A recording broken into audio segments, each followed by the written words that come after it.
Hello and welcome to another SDA Q&A. I'm your guest for today.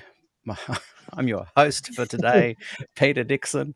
I often feel that I am the guest. And my very special guests today are Jeff, Ulmer and Larissa Allison. How are you guys going? Good. How about you? Really good. Good. Great to have you here. And Jeff, did I pronounce your last name correctly? Yes, sir. Oh, good. Awesome. Well, it's really good to have you both here. We've been having lots of interesting discussions into the LGBTQIA plus community, particularly from the perspective of what does it mean to be part of that community and Adventist, and what does it mean to be an ally and that part of the community as well. And I was talking to my sister the other night, and she said, "You talk too much at the beginning of your shows. Keep it down. Get straight to the interviews." So we'll get straight into it. But I did want to just say one thing. We are going live today at SDA People's Voice as well. So that's 3 platforms that we're going live today: SDA Q&A, both our YouTube channel and SDA Q&A Facebook group, and today at Voice as well, SDA Q&A People's Voice. So I'm just double checking that it is going live to our YouTube channel. And yes, it is. So that is awesome. So welcome, everybody. Feel free to comment as you feel comfortable in the chat section there.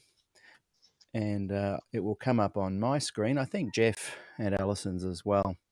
So Larissa as well. No, And it's okay. and it'll be in one place, so I'll be able to get to see where your comments are coming from. Welcome, everybody. So look, let's get straight into it. Larissa, you aren't a Yes. Seventh-day Adventist, but you are connected somehow to Jeff, who is a Seventh-day Adventist. Tell us a little Correct. about each other. Sorry, you cut out a little bit. I think you're asking me to tell you about how I know Jeff. Yes. Okay. Yes. So he is my older brother. So yeah. And Go ahead. Sorry. yeah, I can see on my screen that my audio is playing up, but yours is both super clear, which is unusual considering I'm supposed to be the source of the technology. Now, Jeff, you became a Seventh-day Adventist later in life, and that always Yeah, back in intrigues me. So perhaps let's start by you telling us a little bit about yourself and how you became a Seventh-day Adventist. I was questioning whether God and the devil were real, and my brother and my dad, ironically, even though they're not Seventh-day Adventists, suggest I read the book National Sunday Law, and I'm like, okay, whatever, in one ear, when not really. I mean, I put it in the back of my mind, and when I got back to where I live, which is Rochester, Minnesota, here in the States, I saw it in the library free bin. And I'm like, okay, this is really weird. I read it in one setting. It's not a very large book.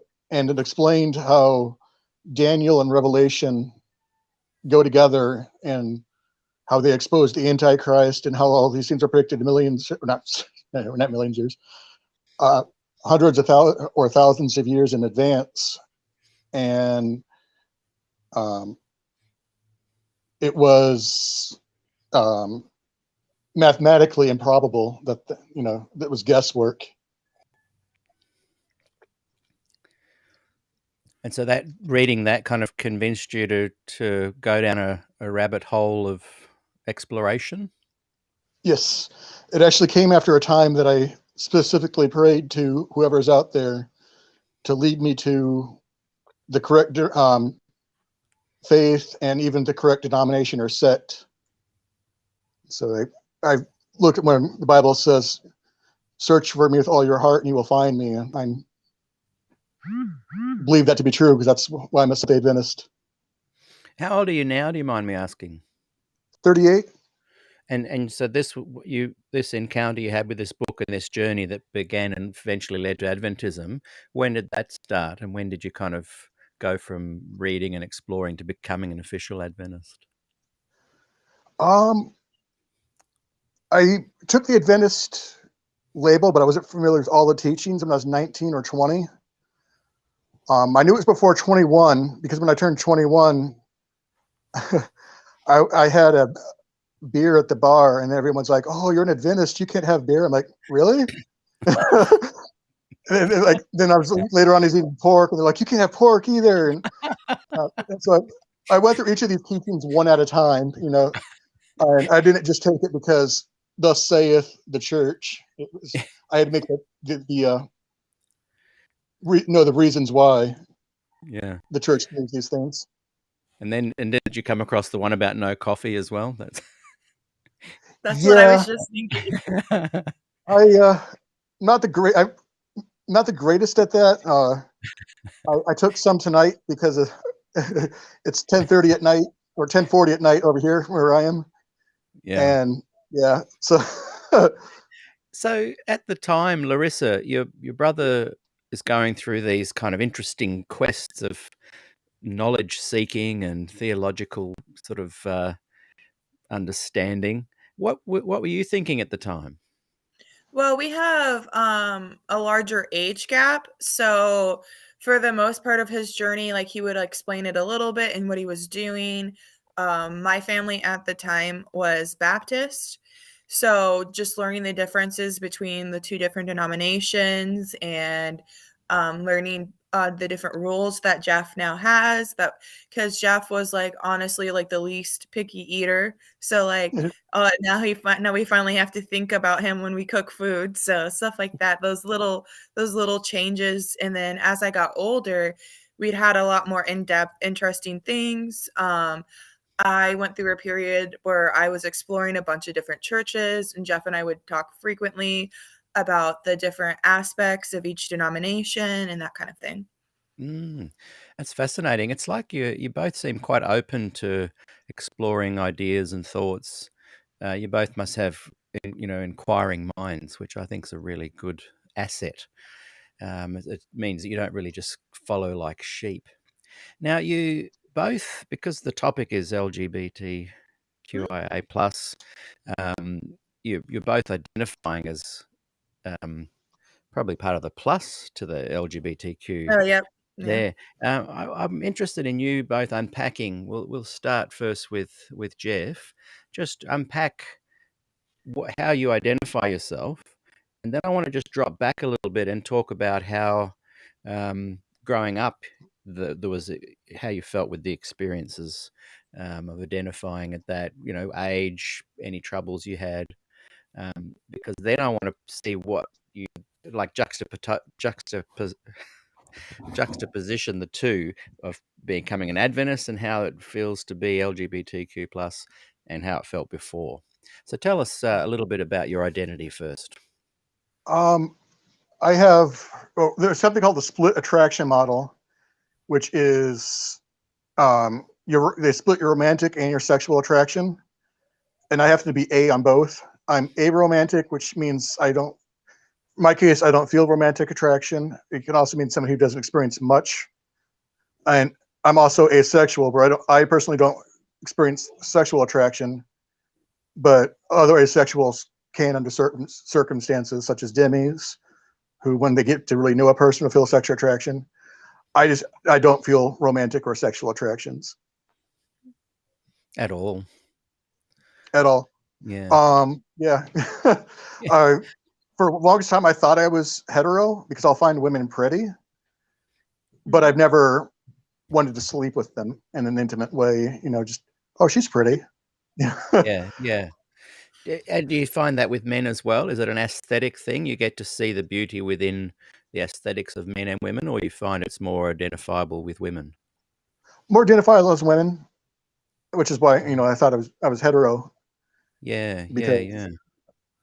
In our promotion, we mentioned two words. One was Aero, was it? And what was the other? Just refresh my memory. ACE, Aro stands for aromantic, and ACE, even though it's spelled ACE, stands for asexual. Okay, so that you've unpacked what they mean already. Yeah. Yeah. Okay. Well, we'll come back to you with how you kind of became aware of these things, and we'll jump over to Larissa to share her terms and feeling of identity as well. Yeah, so Jeff kind of segued into one of mine. So demisexual is basically because they can again be split, kind of like how Jeff's is how I feel need a romantic connection, like that kind of thing. It is a form of ACE in which it's hard for me to experience that level of attraction. It's mostly based on a deep level of connection with a person. And pansexual is the more wider net than bi. I think most of us know bi, you're attracted to both genders type thing. Pansexual was kind of a way to incorporate the larger, broader net of the LGBTQIA plus community by liking all genders. So it's a way to there was some debate in that community about if bi people transphobic, or if how they feel about non-binary and all that stuff. And saying pan is just a way of saying like, I don't care like how you identify. If I like you, I like you, essentially. Okay, that's interesting. So it's kind of it's almost empathetic to the person you're connecting with as well. It's Mhm. not a one-way expression. Yeah. Yeah, yeah. And is your family a close family? Like you kind of keep in touch? I mean, I'm not meant on a personal level of do you love each other, that kind of thing. I mean, as in close knit, near each Oh, other and regular catch ups. we get together maybe once or twice a year. Okay. Um, I'm at the northern end of the United States, and we have family that goes all the way down to the central and lower part of the United States. Mhm. Yeah, but we do talk daily, like through group chat. We try to call each other once a month. It's just the actual meeting in person can be Sure. difficult considering like a lot of us have busy schedules, but we make sure that we at least meet once a year to celebrate. We celebrate all the holidays in one weekend.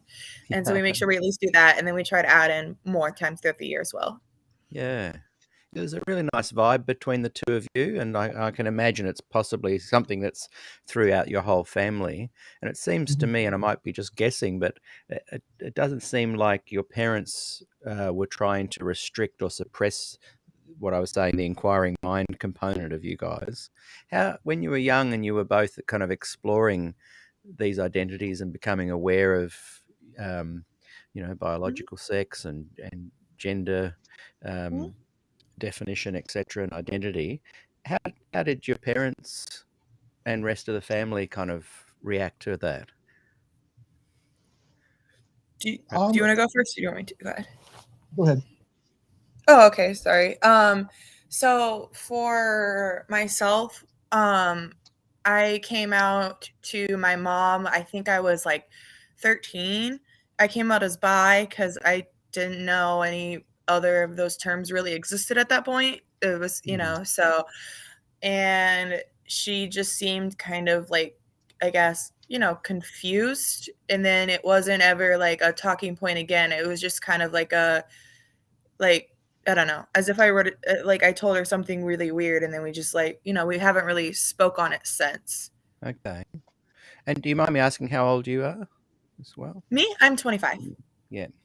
Um, and don't and feel free now. Now that I've asked that, you've answered. Feel free to not have to answer any of the questions that I ask.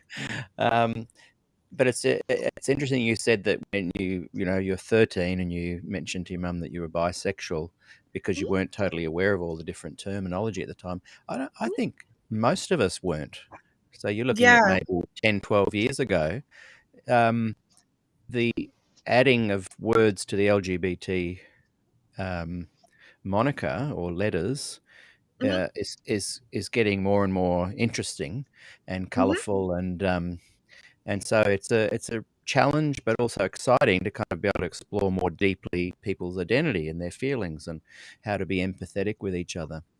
I want to just go back to Jeff, and Jeff, you unpack a little bit of how your parents supported you when you talked about this stuff, and then I want to unpack a little bit more about how community was supporting you both as well. Okay. So I haven't heard about aromantic or asexual until I was 36. That's 2 years ago. Mm, And So I had said previously, I just assumed I was hetero. And then when I came out to my family around a little after Christmas in 2019, my parents and my brother didn't say anything. It's just kind of awkward silence that still continued to this day. Oh, really? Yeah, I mean, we talk not about that, other than when I was 3, my mom walked in on me watching a show about women in bathing suits, and she went to The change the volleyball. channel. Oh, this is my favorite show. And my mom's like, I thought you were, straight because of that. Like, I was 3. I probably just wanted to say I have a favorite show. I wanted to belong. I don't think most 3-year-olds watch women in a swimsuit for, arousal. No, yeah, Um, yeah. As a 3-year-old, you just love the color and movement and music, yeah. like we all do when we're 3. Yeah. Then with my sister here, my younger sister, she said, I'm glad you found a identity that you can identify with and makes you happy.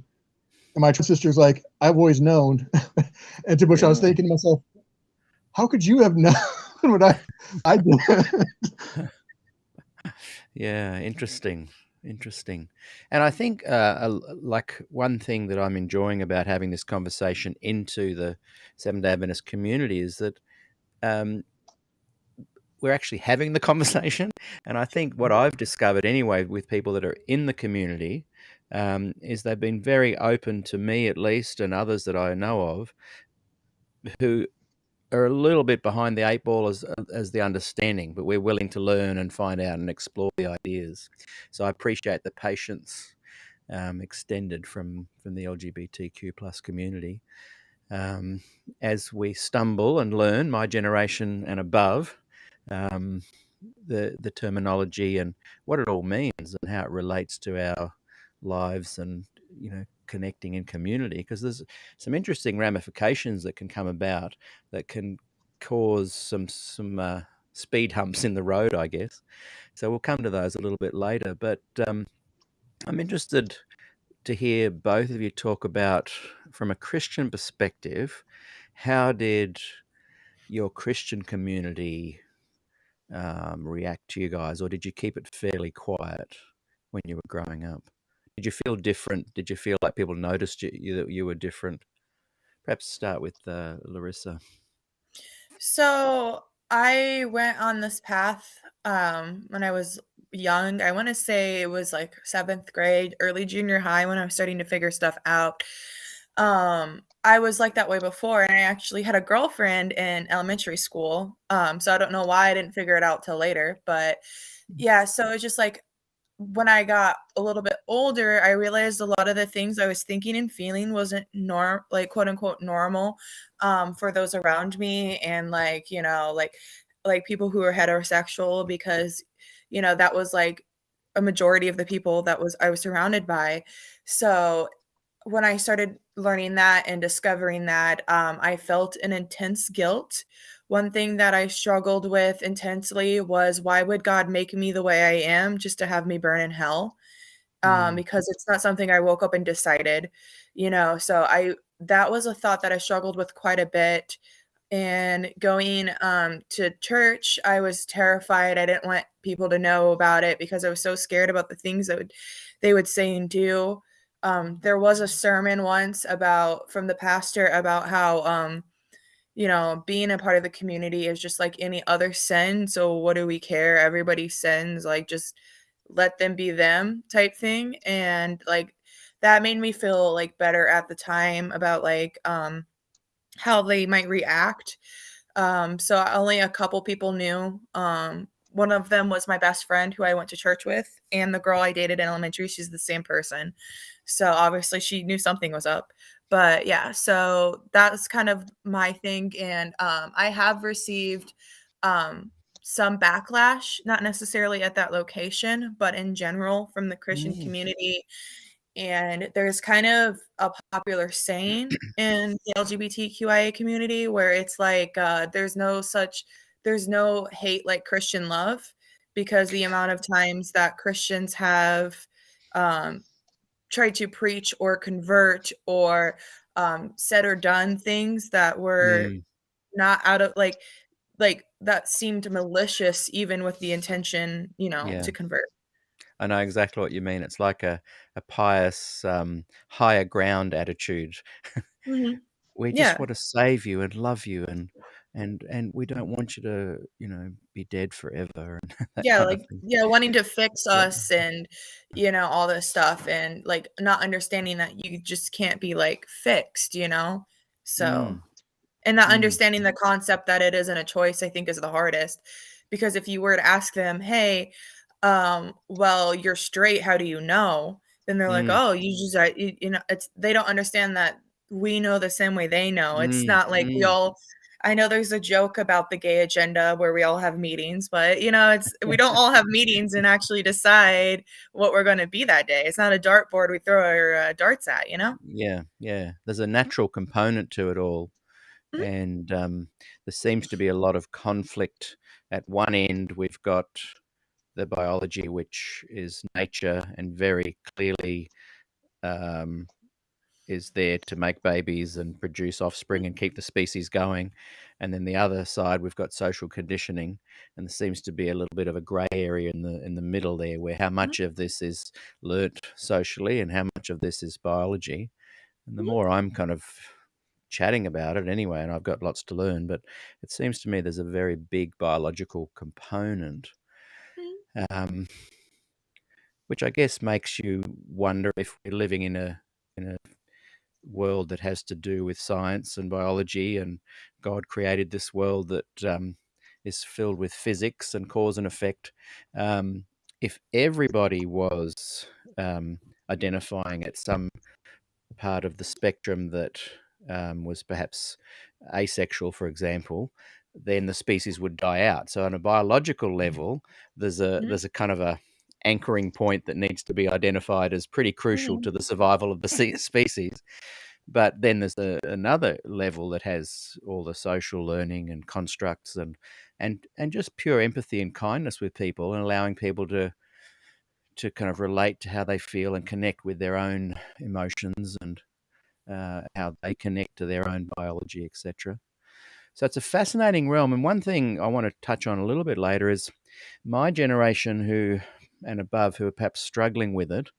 Um, Not struggling necessarily with right or wrong, but just taking on board all the terms even and the pronouns and things.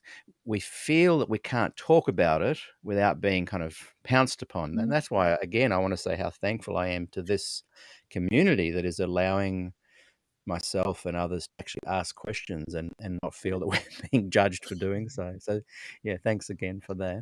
But we'll come back to a little bit what your thoughts are on the kind of cancelling of people that are over questioning, perhaps.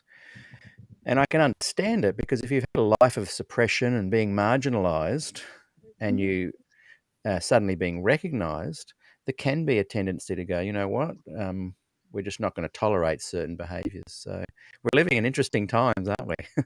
Yeah. Yeah. So, Jeff, share with us a little bit of your kind of religious community experience growing up.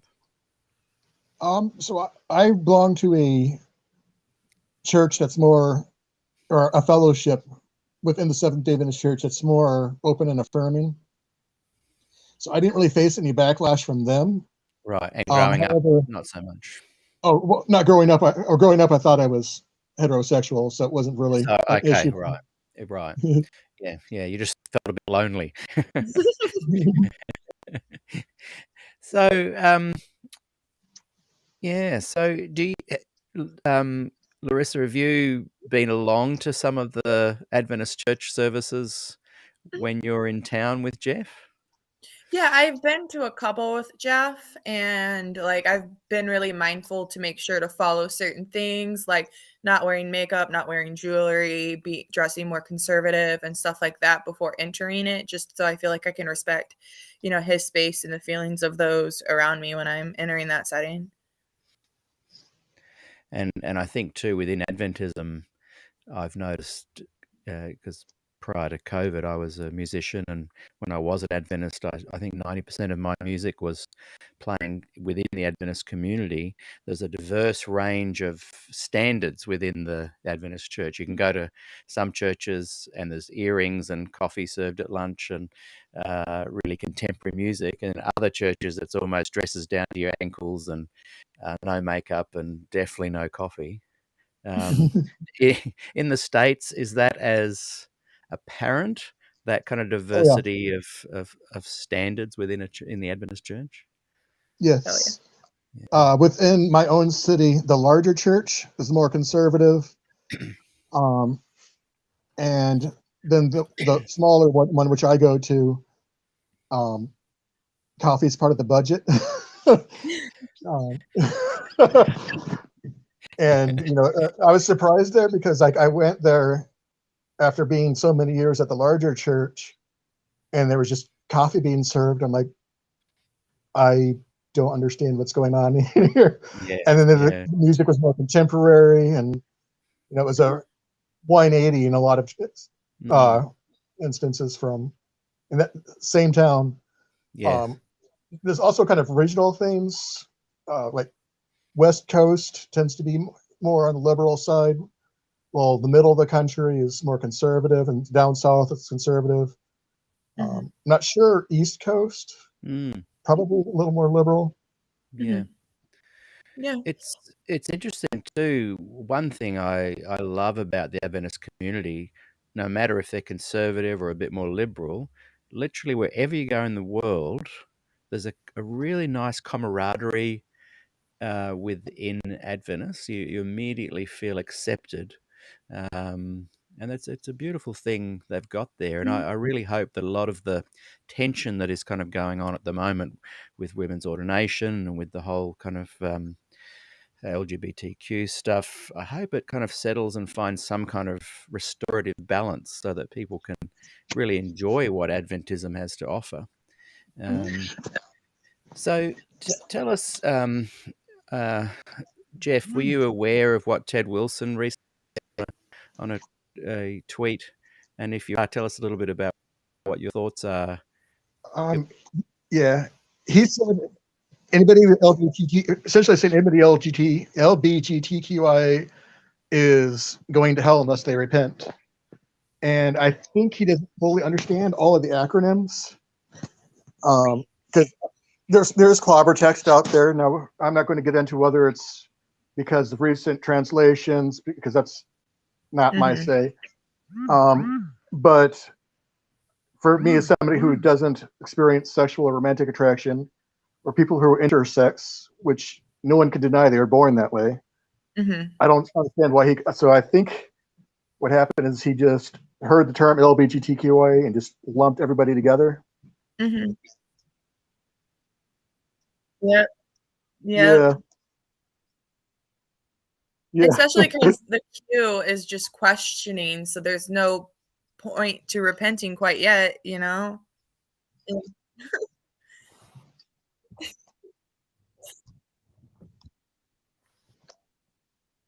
Yeah.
I just want to say real quick, looks like you lost our sound on Facebook. I can hear you. I can. I'm reading the comments down below, and a couple Facebook users.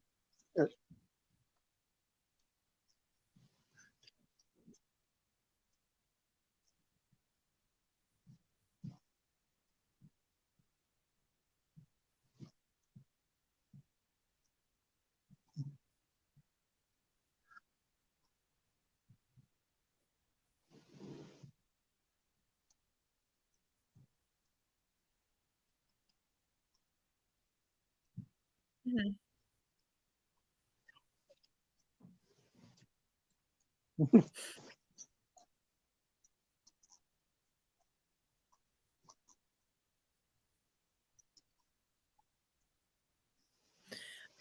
I personally have, and because in my experience, it is a lot more quiet of a support.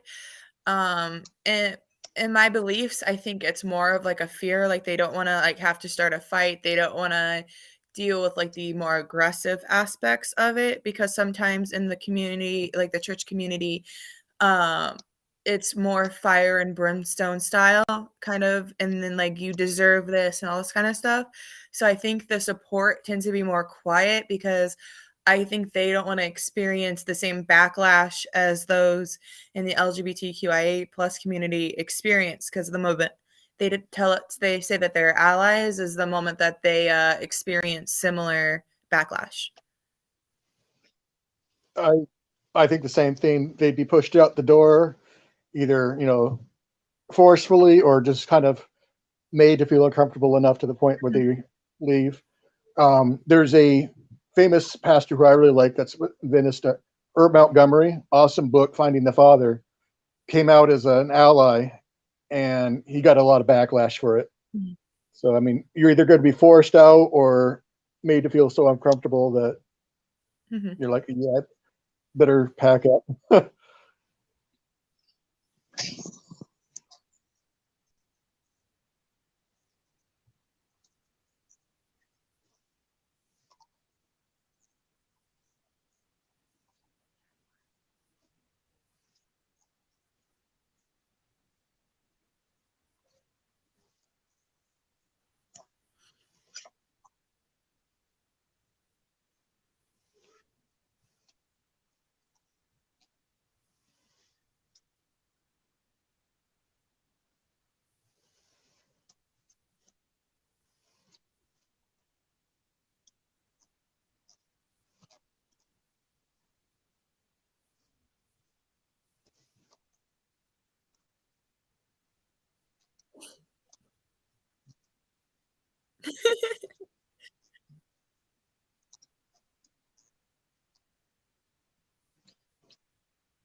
Yeah. So we're wondering if you guys are still having the technical difficulties and if you can hear Pete or not. So please comment.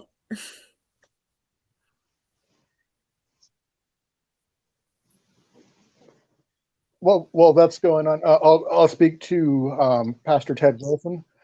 I think he, as long as who coming out in ministry, has also said that asexuals are a product of sin. I'm not sure if Mm, it's supposed to be our sin, our parents' sin, or kind of like cancer became a world because of sin. It's not really that person's sin. Um, and so apparently it's not working on YouTube either.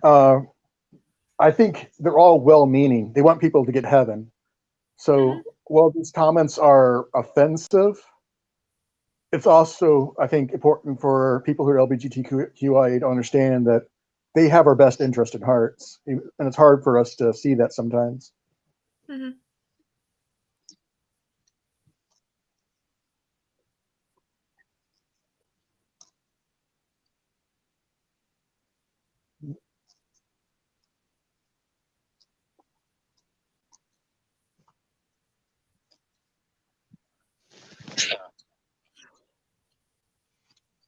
So Yeah, the so question is, go ahead. do homosexuals, Christians, feel they need to make sacrifices to follow Jesus? I think that's an individual person. Mhm, I'm not homosexual myself, so I can't answer, for that. I feel like I do, yes. As I mentioned earlier, pork and stuff, things like that. Um, that's kind of minor, but and I feel like a lot of homosexuals do make sacrifices for Christ, and some of them don't. You know, mhm, I don't think there's any one homosexual way um, people approach Christianity and making sacrifices for Jesus. mhm. Yeah, I would say, I feel similar when I was first experiencing and going through, like, figuring out how I identify and stuff like that. I felt initially, like I said, intense guilt. So with that guilt, I felt the need to suppress the feelings of anything non-heterosexual and, stuff like that, and just, um, for lack of a better term, just tell myself, like, all the things that people tell you negatively, like, "Oh, it's just a phase," or all this other stuff that I was trying to use to self-soothe, so that way I didn't feel so guilty for the way that I was born type thing. Then I got a little bit older and I got more angry about it for a while when I was, like, a teenager about the aspect of, um having that guilt bestowed upon me for something I didn't, like, actively do, because just having those thoughts, was technically a sin, and, so it felt like pain and rejected from the God's supposed to be all loving and all caring, so feeling that intense pain and rejection for something that, like, I had no choice in was very difficult for a while. So then I got kind of angry for a while and no longer really felt the need to because I felt like, it's not my fault type thing. Now I'm a little bit more neutral on the topic of I no longer believe that it's as intense as, and this is controversial, but kind of like what Jeff was touching on earlier in this like conversation about the translation thing. And so with the translation thing, I find that I take comfort in that theory as a way to make me feel less angry and less guilty and more accepted and loved.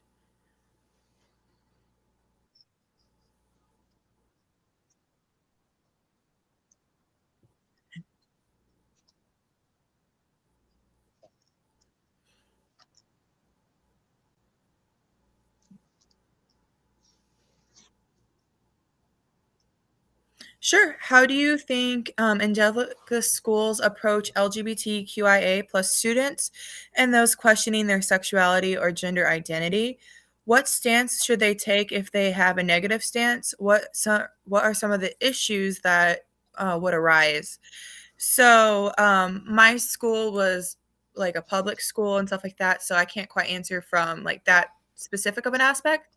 But I did do like Sunday schools and things along that line, where I felt that depending on which church I was in, like I said, when I was 13, I was also exploring churches.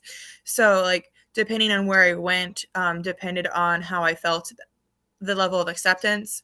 I once went to a church in a youth group where the moment I walked in, they asked me if I was going to hell, and the conversation got really tense real quick. I wasn't even there 5 minutes.